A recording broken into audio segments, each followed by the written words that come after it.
Oh, hello guys! Hindi po tayo mamamatay tao.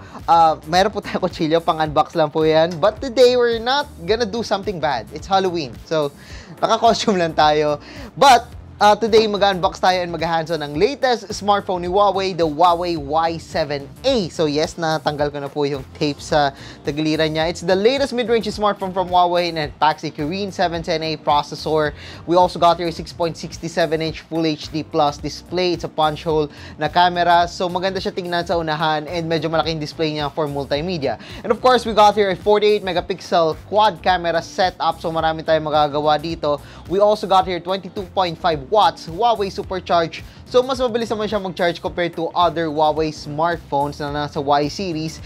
And of course, we got here a long-lasting na 5,000 mAh of battery. So what are we waiting for? So let's unbox and let's take a closer look at this smartphone, the Huawei Y7a. Okay, bago tayo magpatuloy sa ating unboxing and hands-on ng Huawei Y7a, gusto ko munang may costume tayo. Gusto ko muna i-announce sa inyo na meron tayong Techmob Halloween giveaway in where you can get a chance to win different prizes from different YouTube channels dito sa Techmob. Guys, if hindi kayo familiar, marami kami dito sa Techmob and mag-subscribe kayo. Babasahin ko sa inyo yung mechanics mamaya na nakalagay dito sa ating notes. And may chance kayo manalo ng smartphones, gadgets, or marami pang iba. Sa akin, nagpaparaffle ako ng Huawei Nova 5T. So, ano ba mechanics natin dito? Well, first, mag-subscribe muna kayo sa mga YouTube channel na nandun sa description. Marami yon, mag-subscribe kayo. Click the subscribe button along with the bell button para ma-notify kayo sa mga latest YouTube channel, YouTube videos namin. And, of course, number 2, mag-like and mag-comment kayo with your Instagram handle using yung official hashtags namin na hashtag #TechOrTreat, hashtag Techmob on our Halloween videos. Basically, itong video na to, the Huawei Y7a hands-on. And of course, isa lang yung mga panalunan nyo. Only one prize will be awarded for winning entry. And may chance kayo manalo ng mga devices na to, including the Realme 6 Pro from Gadget Pilipinas, Galaxy Buds Plus from Alvin Trice Tech, Huawei Watch Fit from Isa Dust Tech, Nova 5T galing sa akin, Yeezy 350 Boost V2 from Carlo Ople, Samsung Galaxy Buds Live from Unbox.ph, 4-in-1 multi-cooker from Modern Creatures, World Balance X Star Wars Aeronaut from Ungeek, Adidas Sports Earphones from Jason Dionisio, Realme 7i from Mary Bautista, and Oppo Enco W31 TWS from Liz Tech. So, guys, alam nyo na, sumali na kayo and balik na tayo sa ating hands-on and unboxing na smartphone na to. Whoop! Okay, so, alamin natin kung ano ba nasa loob ng smartphone na to. Well, first, we got here the smartphone and oh my god, ang ganda ng kulay niya. Ang ganda ng kulay niya. Gusto ko yung design niya. Okay, so we got here the crush green color. We've seen that before in the Huawei Nova 5T and hindi ako na-surprise na ganito din siya kaganda sa Huawei Y7a. So, ano ba meron sa loob? Well, we got here the pin and of course the Huawei charger. So this one is I believe, the consumer unit. So you might receive a different one. Baka mas marami pa yung makuha nyo. So, alamin natin kung ano ba meron sa smartphone na to. So you're looking at the Huawei Y7a. So again, we got here Kirin 710A octa-core processor inside, 4 gigs of RAM, 128 gigs of internal storage. So time to remove this one. So the sticker clearly shows you that there's a triple card slot inside. And of course, we got here the quad camera setup sa likod. As you can see in here, we got here a 48 megapixel quad AI camera with the main 48 megapixel camera. Meron din siyang 8 megapixel ultra wide, 2 megapixel depth, and 2 megapixel macro camera. So, yun, naka-on na actually yung smartphone. And as you can see in here, we got here a really nice design. We got here the punch hole camera on the front. The bezels are actually minimal. Hindi siya ganun kakapal, which I really like on the Y7a. As you can see in here, may konti lang naman siyang chin. But compared to other smartphones na nasa entry-level, mid-range, minsan makakapal yung bezel nila. But with the Huawei Y7a, this one is actually pretty good. So, on the side, we got here the side fingerprint scanner, as you can see in here. So, this is also the power button, or the sleep button of the Huawei Y7a. It's the fingerprint scanner. We also got here the volume rocker. On the other side, we got here the card tray that houses the triple card slot of the smartphone.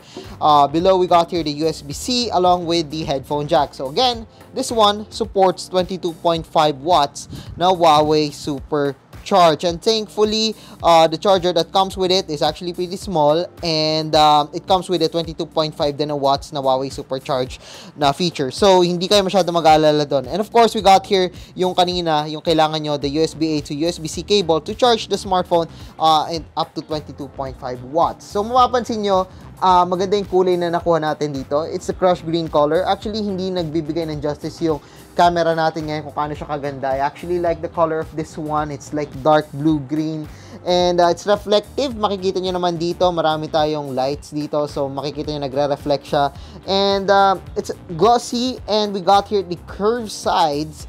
So, kahit na medyo may size yung smartphone, madali pa rin siya hawakan ng ganito. We do not have the case, but I recommend na magkamera kayo ng case dito kasi baka madulas sa inyo yung glossy back ng smartphone na to. Nonetheless, gusto ko pa rin yung curves natin dito. Perfect siya sa kamay, perfect for the ergonomics. So, when it comes sa camera, thankfully, hindi katulad ng mga most 2020 smartphones na sobrang kapal ng protruding camera nila. This one, yes, nakaangat naman yung camera as you can see in here, but this one comes with a reasonable naman na size. So, this is the home screen of the smartphone. So, as you can see in here, kahit na sabihin nyo, wala tayong Play Store dito. Guys, you don't need Play Store to run Android. So, this one runs on EMUI 10. And as you can see in here, yung kanyang applications, yung kanyang look is sobrang easy sa mata. Sobrang okay sa mata. Hindi siya ganun ka-stressful tignan. Maganda yung kulay. And when it comes to the applications, you can rely on the Huawei App Gallery. And of course, if you want, if you do not have the apps dun sa Huawei App Gallery, if wala dun yung mga gusto nyong applications, well guys, meron pa rin naman tayo ditong Petal Search widget, which basically lets you search for the applications and games that are not available in the Huawei App Gallery, but you can still download this one para dito sa smartphone na to. Because again, it's running on Android, so you don't have to worry about the applications. Actually, nakita nyo, it's running SwiftKey, which is available din sa Android, and hindi kayo mamomblema. Makakapag-access pa rin kayo ng Google, makakapag-access pa rin kayo ng mga applications ni Google. But of course, hindi through Play Store. We need to rely on the web application, on the App Gallery, or dun sa Petal Search widget. As for the camera, you can see in here na very familiar yung look natin dito. Very familiar yung UI. We still got here the AI mode. We got here the lens and everything. We got portrait, the aperture, the night mode. And of course, we also got here the video para sa mga mahilig dyan gumawa ng vlogs, lalo na ngayong panahon ng pandemic. Okay, so this one can record videos up to 1080p. So recommended po is 1080p, not full screen, but 16:9. And of course, pwede naman tayo mag-record up to 60 frames per second. But right now, we're gonna record lang at 30 frames per second. So you're probably curious now, kamusta yung quality ng camera ng smartphone na to?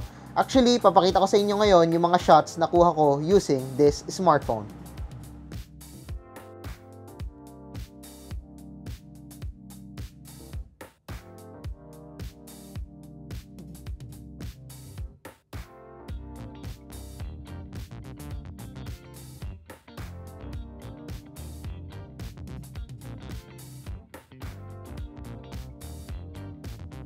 So guys, that's it dito sa ating hands-on ng Huawei Y7a. It's a really interesting smartphone, mid-range smartphone.